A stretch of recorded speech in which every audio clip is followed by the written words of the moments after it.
I had picked up my passport on the next day, and I was ready to come back to the United States. But this is where things got a bit, well, unexpected. All right. So I had actually rescheduled my flight from a Friday to a Saturday because I couldn't pick up my passport until Friday, and I was ready to fly out of Santo Domingo on Saturday morning. I came through American Airline, but I had a bit of delay with Spirit Airline. We got delayed from Santo Domingo for an hour, and then we finally took off and then flew down to Miami. And because we were just stepping into Miami, which is a United States city, we would have to go through immigration, and there was so many people that it was impossible to jump the line. I mean, I had asked my guy, I think his layover was shorter than mine. I told him, why don't you talk to this person and ask if she could permit you to go ahead of, because you have a flight to catch. And the woman was like, sorry, there's nothing she can do. So we were missing our flights, and fortunately it wasn't just us. So it was quite a number of us. So because we stayed over 2 hours on the line. But this is where it got tricky. The next available flight was 5:46 p.m. and this was just like 8 a.m., 9 a.m. actually, because my flight was 9 a.m. I think, or 9:15, and I got out of immigration around 9:12 or something like that. I don't know what made me think I could still make the flight.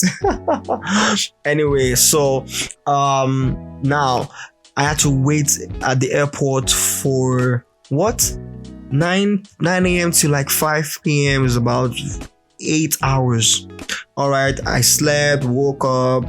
I had breakfast because I hadn't eaten all day. Also, I had to buy something. I'm not sure if it was from Burger King. I think it was Burger King. All right, with the hopes of, okay, I'm leaving here by 5:46 and I'm gonna be at Detroit in the night and I'll be ready for church the next morning.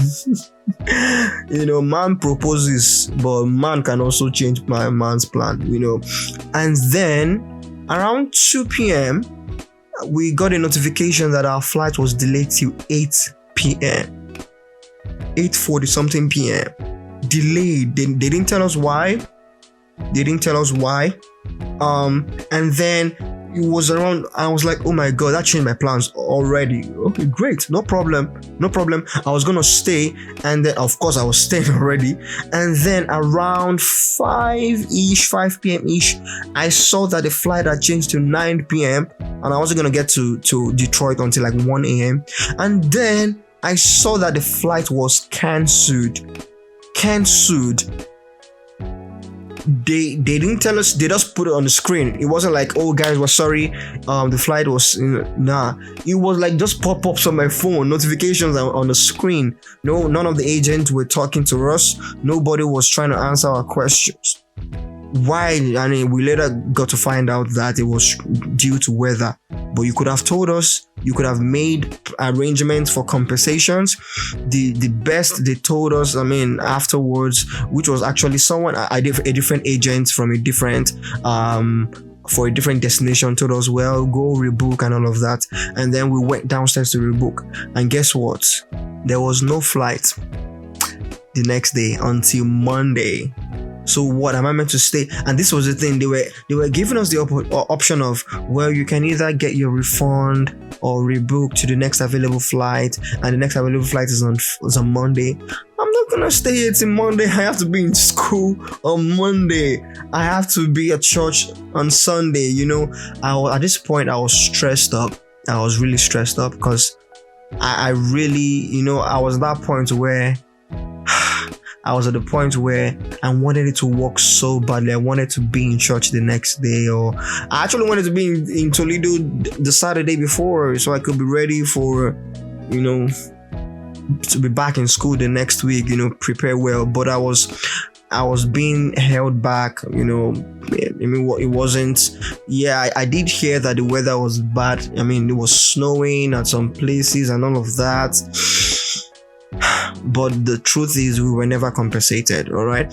And then I had to sleep the entire night at the airport. Right. So before I get into that, actually, okay. So fortunate. So I was in a place where I was actually stressed, like I said, and then I was grumbling, talking to my friends online, telling them the old hold up and all of that. And then at that point, I just felt I just couldn't hold it anymore. I literally sat on the chair because the entire for like what 2 hours, an hour, I have been so calculative and trying what do I do that I forgot that I could pray. You know, I didn't I was in that point where I didn't think there was going to be a way out. Like how was it gonna work out? You know, I know I believe in miracles and favor and all of that, but I just wasn't seeing that as the next result, you know. So, but it was at the point where I laid down, sat down. I literally put my head on my box and I was like, Lord, help me. I don't know what to do. And like, I was so emotional at that point. And then I heard someone behind who spoke Yoruba, which is my native language, which means he's Nigerian. And from one thing to the other, I got a flight that was meant to leave the next morning. It was unprecedented. So I had to stay the entire night, but that wasn't so much of an inconvenience, especially when I knew I was going to be out of that place on Sunday morning. So I pretty much wasn't sleeping through the entire night or very conscious of my environment. I got up the next morning. I was ready to get on my flight. I had gone through TSA, and I was waiting in my boarding gate, right? I think the flight was for 6 a.m., right? I think 6 a.m. And I was at my boarding gate around 5 a.m. or before 5 a.m. And something that this part was my fault, okay? This part was my fault. I put in my earplugs, my earphones, and I just wanted to rest for a bit. I don't know why I did not set an alarm. I don't know why. I don't know why, but I thought, I had enough time because I hadn't slept well the entire night. So I laid my head down. My body laid me down. My body laid me down. And guys, I still remember how I felt. I slept off. I slept off and I woke up. The flight was leaving 6:15. I woke up 5:55. And I was like, what? I ran to the boarding gate. And I was telling the woman, like, please allow me. And she was like, oh, so sorry. I was so sorry. The gate is closed.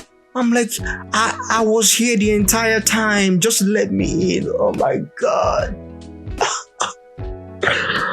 Oh my God. Oh my God. I missed the flight again. I mean, this hurts because someone helped. I mean, I got help. I was gonna leave there. I was like, why did, oh my, it was a day. For the first time, I started thinking, are they following me? Are my village people after me?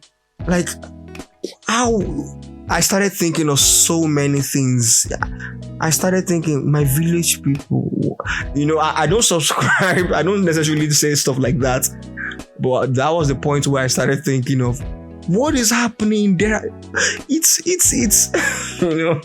was terrific. It was something else. I felt shivers around my body. I felt cold. I didn't know what to do. I'm like, how did I miss the flight? How? Anyway, so I tried rebooking, and then they said there wasn't going to be another flight until Tuesday.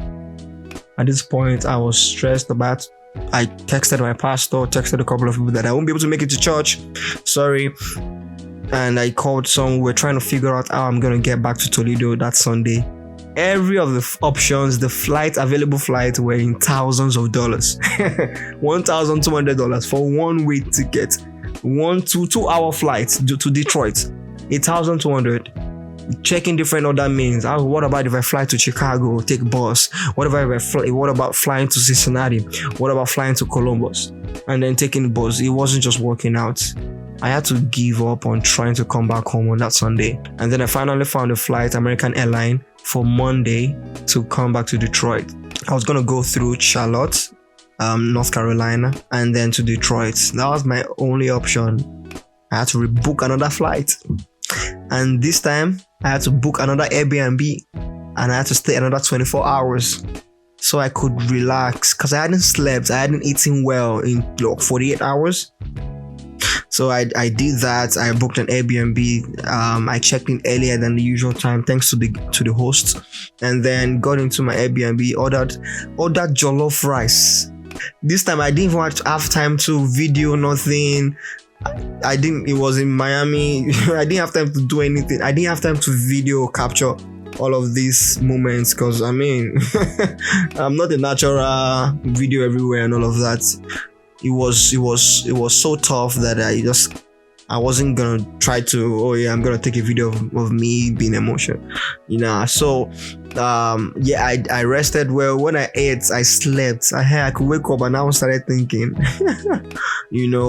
and fortunately I didn't miss the next flight. I wasn't gonna miss the next flight. I was ready for them. I was waiting for them at the boarding gate when it's time for my flight. We're going together. And that was how I got back to Detroit around 7:30 p.m. on Monday. I would say this was quite an experience. I had quite a lot of people encouraging me. People I met at the airport. Actually, I met 2 Nigerians at the airport, that worked for the airport. And they really encouraged me, and God used them to also encourage me and say words to me like, just count this as an experience, be thankful, thank God for the fact that your visa was approved. I think that was something I wasn't conscious of. Now it's differently when they say give thanks in all things, right? Give thanks in all things, because I had to practice that. I had booked a flight twice, first Spirit, second American airline. I could as well be thinking of the money spent, but I just thank God for life. Thank God for the whole experience. If you got to this point, I'd like to say thank you for sticking around. Once again, if you have not subscribed, you should. You should. Alright, so if you enjoyed this video, like this video, share with someone. Every time you like and you subscribe and you do all of those things, it tells YouTube and allows YouTube to push this content to other people, and then this can go far, and then that's your way of supporting me. So kindly support by liking, follow, hit the notification bell, and see you guys next time. Bye.